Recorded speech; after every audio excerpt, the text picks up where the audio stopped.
Hello friends, जय हिंद। तो देखिए दोस्तों, हम जो बिहार पुलिस की सीरीज़ चला रहे हैं जिसमें हम प्रीवियस ईयर क्वेश्चन आपको डेली करवा रहे हैं। देखिए आपके एग्ज़ाम के लिए जो कि बहुत ज़्यादा इम्पॉर्टेंट है, क्योंकि देखिए बिहार पुलिस जो है इसमें प्रीवियस ईयर क्वेश्चन आपने देखा होगा बहुत बार सीधे पूछे जाते हैं। और किसी भी एग्ज़ाम की प्रीवियस ईयर क्वेश्चन हमारे लिए बहुत ज़्यादा इम्पॉर्टेंट होता है, क्योंकि उससे हम अपने आने वाले एग्ज़ाम की तैयारी अच्छे से कर पाते हैं और इससे हमें पता भी चलता है कि हमारी एग्ज़ाम की तैयारी कितनी हुई है। ठीक है, तो देखिए अगर वीडियो आप लोग को अच्छी लगती है तो प्लीज़ इसे ज़्यादा से ज़्यादा शेयर किया कीजिए और इसे लाइक और कमेंट करना ना भूलें। तो चलिए शुरू करते हैं हम। आज का हमारा पहला क्वेश्चन क्या है? तो देखिए पहला क्वेश्चन है हमारा पॉलिटी का। राज्यसभा के सदस्यों का कार्यकाल कितने समय का होता है? देखिए राज्यसभा के सदस्यों का कार्यकाल कितने समय का होता है?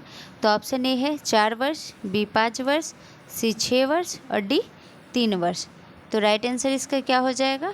Right answer option number C 6 वर्ष। देखिए राज्यसभा का जो सदस्यों का कार्यकाल होता है वो 6 वर्षों का होता है। हर 2 वर्षों पे जो है 1/3 सदस्यों को अवकाश दिया जाता है। ठीक है, तो हर ये भी याद रखेंगे कि राज्यसभा के सदस्यों को क्या दिया जाता है, तो हर 2 साल पे राज्यसभा के 1/3 सदस्यों को अवकाश दे दिया जाता है, छुट्टी दे दिया जाता है और ऐसे करके राज्यसभा के सदस्यों का कार्यकाल 6 वर्षों तक चलता है। ठीक है, उसके बाद देखिए नेक्स्ट क्वेश्चन है, पंचायत समिति के सदस्य कितने वर्ष के लिए चुने जाते हैं?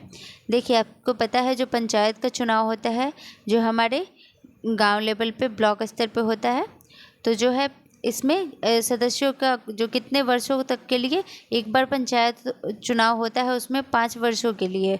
इसका राइट आंसर हो जाएगा ऑप्शन बी, 5 वर्षों के लिए जो है चुना जाता है एक बार हमारे पंचायत समिति के सदस्यों को और 5 साल बाद फिर से चुनाव किया जाता है। ठीक है, जैसे प्रधानमंत्री और मुख्यमंत्री का चुनाव 5 वर्षों पर होता है, वैसे ही पंचायत राज का भी, पंचायत समिति का भी सदस्यों का चुनाव हर एक 5 वर्ष पर होता है।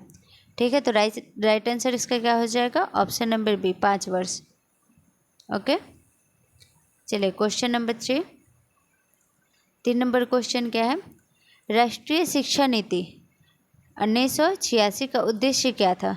देखिए 1986 में जो है राष्ट्रीय शिक्षा नीति लागू की गई थी। ठीक है, तो इसका उद्देश्य क्या था वो बताना है। तो देखिए इसका ऑप्शन देखेंगे, ऑप्शन ए क्या है? राष्ट्रीय विकास के लिए उच्च स्तर की शिक्षा ही जरूरी है। ऐसा कुछ नहीं है। चलिए देखिए सेकंड नंबर देखते हैं, शिक्षा समाजवाद, धर्मनिरपेक्ष और लोकतंत्र को मजबूत बनाता है। ठीक है, नेक्स्ट देखते हैं, शिक्षा सिर्फ उनके लिए ज़रूरी है जो उसमें रुचि रखते हैं। तो ऐसा तो नहीं है, शिक्षा सिर्फ उनके लिए ज़रूरी थोड़ी है जो उनको करना चाहते हैं, शिक्षा हर किसी के लिए ज़रूरी है। पिछड़े वर्ग के लिए शिक्षा की व्यवस्था होना, हाँ ये सही है, बट 100% देखिए तो इसका राइट आंसर क्या हो जाएगा? इसका राइट आंसर हो जाएगा ऑप्शन नंबर बी, शिक्षा समाजवाद, धर्मनिरपेक्ष और लोकतंत्र को मजबूत बनाता है। ये राष्ट्रीय शिक्षा नीति 1986 का यही उद्देश्य था और इसमें यही लागू किया गया था क्या, कि जो है शिक्षा समाजवाद, धर्मनिरपेक्ष और लोकतंत्र को मजबूत बनाता है। ठीक है, तो चलिए नेक्स्ट क्वेश्चन हम देखते हैं, क्वेश्चन नंबर 4, नस्लवाद का अर्थ क्या है? देखिए नस्लवाद का अर्थ है, ऑप्शन ए है रंगभेद, बी है अलगाववाद, सी सांप्रदायिकता और डी समानता। तो देखिए नस्लवाद जो है ये एक सामाजिक भेदभाव के रूप में माना जाता है। इसका सही आंसर हो जाएगा ऑप्शन नंबर ए रंगभेद।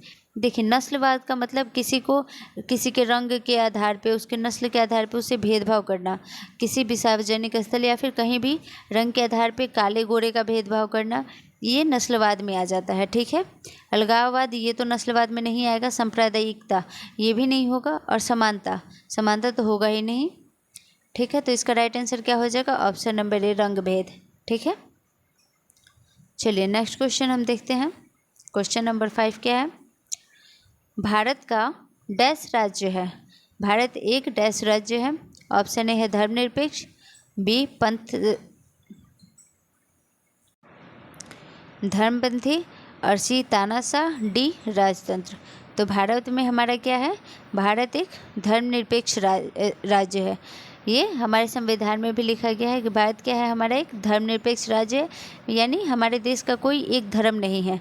यहाँ पे किसी भी धर्म के लोग रह सकते हैं और उनके साथ कोई भेदभाव नहीं किया जाएगा। ठीक है, तो हमारा भारत कैसा राज्य है, तो एक धर्मनिरपेक्ष राज्य है। ठीक है, उसके बाद देखिए क्वेश्चन नंबर 7 क्या है, गांधी इरविन समझौता कब हुआ था। तो देखिए गांधी इरविन समझौता कब हुआ था, तो इसका ऑप्शन क्या है, ऑप्शन ए 1930, बी 1931, सी 1929 और डी 1935। तो इसका राइट आंसर क्या हो जाएगा, option number B 1931। Gandhi Irwin समझौता जो है 1931, आपको पता है द्वितीय गोलमेज सम्मेलन, जिसमें जो है गांधी जी ने क्या किया था, भाग लिया था। ठीक है, और उसी में जो है गांधी इरविन समझौता हुआ था 1931 में। यही अगर पूछा जाए कि प्रथम गोलमेज सम्मेलन, तो वो हुआ था 1930 में, द्वितीय 1931 में और तृतीय 1932 में। तो ये डेट आप लोग याद रखिएगा, क्योंकि ये एग्ज़ाम का पार्ट बनता है कि गोलमेज सम्मेलन। ठीक है, तो गांधी इरविन समझौता कब हुआ था, 1931 में, जो कि द्वितीय गोलमेज सम्मेलन था। ठीक है, उसके बाद देखिए नेक्स्ट क्वेश्चन हम देखते हैं, फ्रांस में आतंकवाद का राज्य किसके शासनकाल को कहा जाता है। तो देखिए फ्रांस में आतंकवाद का राज्य किसके शासनकाल को कहा जाता है, तो नेपोलियन, लुई 16वां, रॉब्सपियर या मिराबियो। तो इसका राइट आंसर क्या हो जाएगा, ऑप्शन नंबर बी लुई 16वां। लुई 16वां के काल को फ्रांस में आतंकवाद का काल कहा जाता है, क्योंकि उसने देखिए बहुत ज़्यादा फ्रांस के लोगों पर अत्याचार किया था, किसने, लुई 16वां ने। तो इसलिए बहुत ही इसको क्रूर शासक माना जाता है, क्रूर तानाशाह माना जाता है, और इसके काल को क्या कहा जाता है, आतंकवाद का काल। ठीक है, उसके बाद देखिए 9 नंबर क्वेश्चन देखते हैं हम, गांधी जी दक्षिण अफ्रीका से भारत कब लौटे थे। तो देखिए गांधी जी जो थे अपनी पढ़ाई के लिए, हायर एजुकेशन, लॉ की शिक्षा के लिए कहाँ थे, दक्षिण अफ्रीका गए थे, आप सबको पता है। तो देखिए ये वहाँ से कब लौटे, 1920 में, 1912, 1915 या 1916 में। तो इसका राइट आंसर क्या हो जाएगा, 1915। 1915 में जो है जो गांधी जी हैं दक्षिण अफ्रीका से भारत लौट आए थे हमेशा के लिए। ठीक है, और इन्होंने 1916 में ही चंपारण सत्याग्रह छेड़ दिया, जिसमें ये भारत में इनका पहला सत्याग्रह था, जो कि कहाँ से, बिहार के चंपारण में किया था इन्होंने, और यह एक सफल सत्याग्रह भी रहा। ये महात्मा गांधी का पहला सत्याग्रह था, कौन सा, 1916 का चंपारण सत्याग्रह।